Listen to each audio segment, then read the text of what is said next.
So, hi guys! Kumusta? So, ngayon guys, magbibigay lamang tayo ng point of view dito sa isang comment di umano ni Nanay Hansel. Yes po, pero bago kayo magalit sa kanya or manghusga ulit ng paulit-ulit kay Kalinga Pido, suriin nyo munang mabuti yung account na yan kung siya ba talaga yan. Yung comment na yan ay pinost na rin yan ni You Jasmine at doon nagaway-away ang mga person. Eh alam nyo naman si You Jasmine, basta may ma-post lang. Bahala kayo dyan kung mag-away-away kayo dyan. The more na uminit yung ulo nyo, the more na magiging masaya si You Jasmine. Alam nyo na yan. Anyways, bago ang lahat, don't forget to support and subscribe Kuya Val Santos Matubang at Aid na Vlog Kalingap Rabat sa lahat ng Team Kalingap. Syempre guys, salamat sa support at pagmamahal nyo sa aming mga Kalingap reactors. At syempre sa mga naghahanap ng sabon para sa mga may problema dyan sa pimples, bigclat, dark spots, and gusto lang magpaputi. Naku po, itong sabon natin ang sagot dyan. For only 55 pesos guys, malalaman nyo na na may igaganda pa. Ay nako po, sige subukan nyo na. So, ngayon, oo, syempre, yung mga fans ni Kalinga Pido ay biglang uminit ang ulo na naman. Kasi ba naman iyang si Nanay Hansel dyan ay mayroon na naman siyang iniisplok na hindi naman talaga maganda dahil mayroon na naman siyang patama kay Kalinga Pido at masakit ito para sa mga sumusuporta kay Kalinga Pido.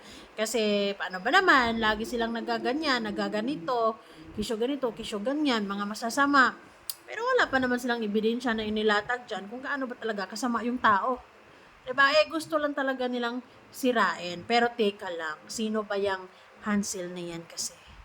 Eh, sila-sila lang din yan. Diba? Kasi, sa totoo lang, lately naman, si Nanay Hansel naman, yung pamilya na yan, nanahimik naman na, wala naman na silang mga chika-chika na kanigahan so far.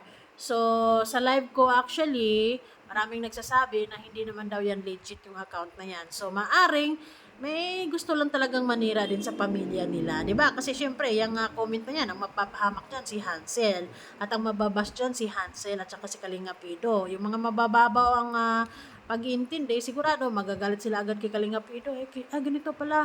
Tapos, si Hansel kasi dyan, kung intindihin mo, na para bang dinidiin niya si Kalinga Pido pero pinapahumble niya yung sarili niya na parang kawawa din. Ay, ang galing. Manipulado ang lahat. Pero syempre, para lang yan sa mga uto-uto. Okay? So, babasahin natin para naman mas maintindihan ng mga person. So, bale, si Nanay Hansel dyan ay reply lang siya sa comment ni Jenny na sa palagay ko ay hindi rin maganda. Okay, ito yung hindi maganda sa totoo lang. Ito yung unfair para kay Kalinga Pido dahil si Kalinga Pido ang umaharap ngayon ng mga pambabatikos, pangbabash at kung ano-ano pang panghuhusga dahil di umano sa mga basher ni Beyonce. O, di ba? Sa totoo lang guys, yung mga basher na yan ni Beyonce, hindi na talaga yan mapipigilan. Nasa sokmid naman na kasi, kaya kahit anong gawin natin, merong basher. We can't please everybody to love you, to like you, to support you, and it's fine. Ngayon, hindi maganda yan or hindi yan fair para kay Kalingap Ido na iba yung nang babash at kung ano-anong mga pambabalahura dyan na ginagawa. Tapos si Kalingap Ido ang babalikan, si Kalingap Ido ang ididiin, si Kalingap Ido ang very wrong talaga naman. Okay guys, so ang sabi dyan, Jenny, walang problema kung malaos man. Malaos man. Alam ninyo po, kayo, nagpapahamak sa idol nyo, manahimik kayo na lang. Kasi pag kami nagsalita ay nako, kahit kahit paano nakakaawa lang. Pero kayo nga, kayong walang alam, manahimik po kayo kasi kami hanggat maaari ayaw namin ilabas lahat-lahat. Kahit na kami ang magmukhang masama, okay lang kasi wala namang tao nga amin or umamin sa sariling kamalian. So, ibig mong sabihin, parang walang accountability si Kalinga Pido. 'di ba? So ang in short yung ano na yan, yung comment na yan, pang ano talaga kay pangpahamak talaga kay Kalinga Pido na tapos para sa kanya kung sino man yung nasa likod ng ano niyan, parang gusto nilang ano, giving pity ano, 'di ba? Yung manipulation ba? Yung ay kawawa naman yung pamilya pala, 'di ba? Kawawa naman. And ang nagmumukhang masama diyan si Kalinga Pido. Yan ang problema eh.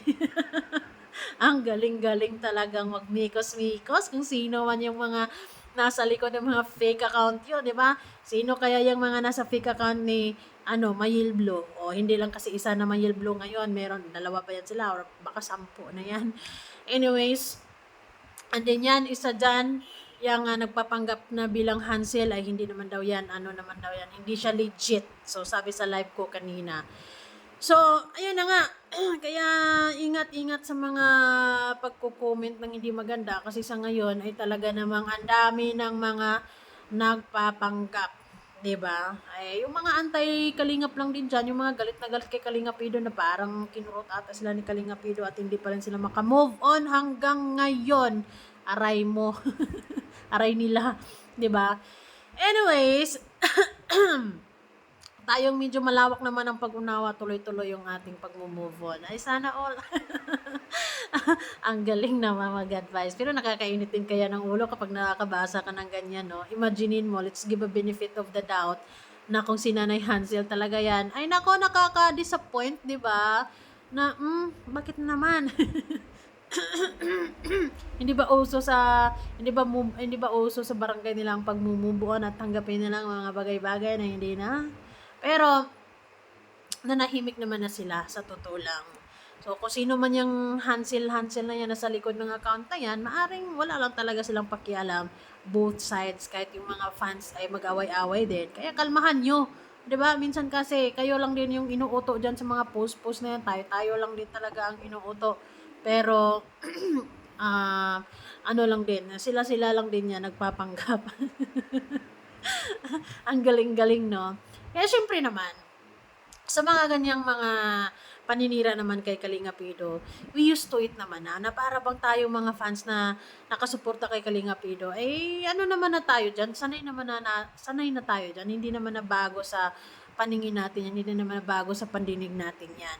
Kaya nakadepende na rin yan sa atin, kung tuloy-tuloy yung suporta natin sa tao, sa kabila ng kung anumang mga paninira nila. Dahil sa ngayon, sa mga antay, talagang araw-araw ay ang goal nila ay sirain nila si Kalinga Pido at lahat-lahat ng mga kanigahan sa buhay ni Kalinga Pido ay gusto nilang ilabas. Ganon. Kaya nakadepende na lang din yan sa mga sumusuporta kay Kalinga Pido. Matira, matibay. Lalo na si Kalinga Pido ay walang planong magsalita, walang planong ipagtanggol yung sarili niya. Bahala na kayong humusga, bahala na kayong bahala na kayong magtansya-tansya, magbabalanse sa mga nagiging issue at sa kung anong pagkakakilala nyo sa akin. Parang ganun yung peg 'di ba? Oo. Pero syempre, marami pa rin nakasuporta sa kanya kasi malawak naman yung mga pag-iisip ng marami na para bang wala naman perpekto na tao, 'di ba? Pagdating sa love life ni Kalinga Pido, mostly, hindi na natin yan masyadong papakialaman. Hayaan na muna natin siya dyan. So, pagdating naman sa pagiging charity vlogger niya, doon naman ay marami talagang humahanga dahil nakikita naman talaga yung pagiging totoo, yung may puso. Wala sila dyan. Kung sino man yung nagpapanggap na yan dyan, walang puso yan, di ba? Kung meron man, pusong bato ay matigas. So, ayun, kaya maraming salamat sa mga fans na talagang hindi nagpapatinag at marami pa tayong pagdadaanan at marami pa tayong mga isyong maririnig. Kaya ay nako, let's see. Hanggat walang ebidensya na ilalapag ay ano lang yan nila, mema lang nila yan, ano lang nila yan, pampainis or like gusto lang nilang kasi walang charity yung community nila, so wala naman silang maitapik talaga. So puro issue na lang. So ipopokus na lang nila sa Kalinga Pido kasi si Kalinga Pido sikat. Ay, galing. Ang Kalingap sikat, legit, 'di ba? Kaya kahit inis na inis sila, Kalinga pa rin number 1 sa puso nila. Ah, thank you so much, guys!